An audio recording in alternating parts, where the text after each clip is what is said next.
Assalamualaikum warahmatullahi wabarakatuh. Saya kembali membuat video hari ini dan saya khusus ingin membahas soal TWK yang berlangsung di lembaga KPK. Saya geli sendiri, pengen ketawa melihat respon banyak orang tentang pelaksanaan TWK pada pegawai KPK. Padahal itu hal yang lumrah dan berlaku umum di semua lembaga-lembaga negara. Saya jadi ingat ketika saya menjadi dosen muda di Universitas Gadjah Mada tahun 89 kira-kira. Saya sudah menjadi dosen pada waktu itu.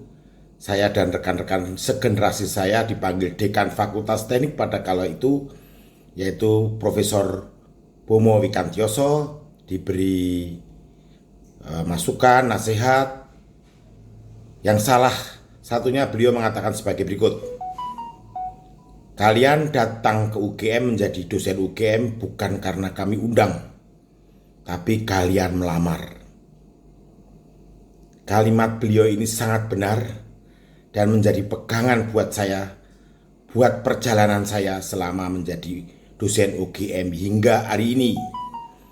Saya maknai kalimat beliau bahwa saya tidak boleh sesekali memanfaatkan UGM untuk kepentingan pribadi, mencari popularitas pribadi. Ini pesan yang beliau sampaikan ke kita semua pada waktu itu. Sekali lagi saya katakan, almarhum Profesor Bomo benar. Korelasi dengan nasihat beliau pada kejadian yang di KPK ini adalah bahwa membangun suatu komitmen, integritas pada suatu lembaga adalah hal yang sangat penting. Dan itu saya lihat tidak ada pada pegawai KPK yang tidak lolos TWK. Argumen saya apa? Argumen saya adalah sebagai berikut. Sudah saya rangkum.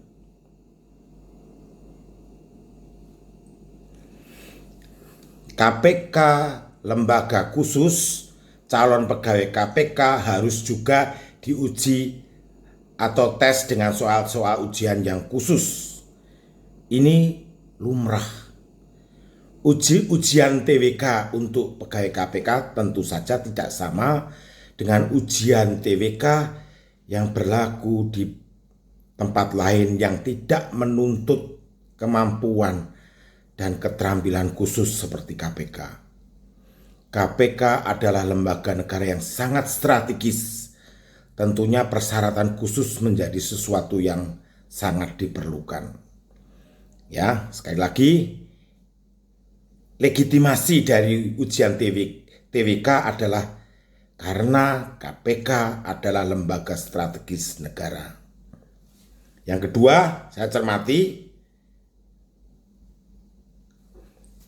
materi ujian atau tes sifatnya rahasia. Tetapi calon pegawai KPK membocorkan kepada publik soal tes tersebut. Ini perbuatan yang tidak pantas. Ini perbuatan yang amoral menurut saya, karena dia tidak bisa menjaga kerahasiaan lembaga. Dan menurut saya dalam konteks yang sangat sederhana ini, saya menilai mereka tidak pantas menjadi pegawai KPK. Karena KPK itu menyimpan rahasia negara. Dengan perilaku seperti itu, bukan KPK tempat mereka untuk berkarir. Mungkin saya terlalu dini mengambil kesimpulan, tapi argumen saya sangat rasional. Mereka tidak pantas bekerja di KPK. Yang ketiga, calon pegawai KPK yang tidak lulus ujian atau tes justru menyalahkan soal ujian atau tesnya, bukan mawas diri, introspeksi diri, mengapa mereka tidak lulus.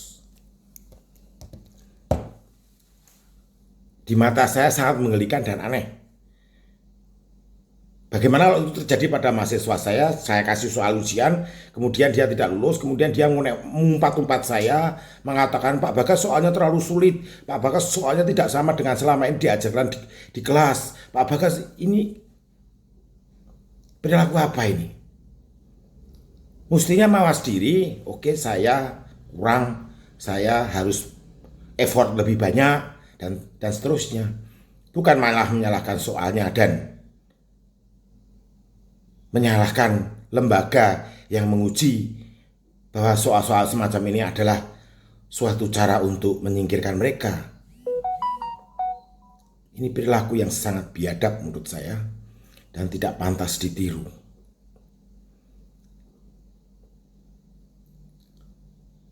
Saya sependapat dengan Presiden Jokowi untuk diadakan sekolah kedinasan untuk membina mereka, kalau masih bisa dibina, membina mereka untuk kembali menjaga komitmennya terhadap lembaga KPK dan membangun integritas moral mereka untuk tetap lurus pada visi dan misi KPK.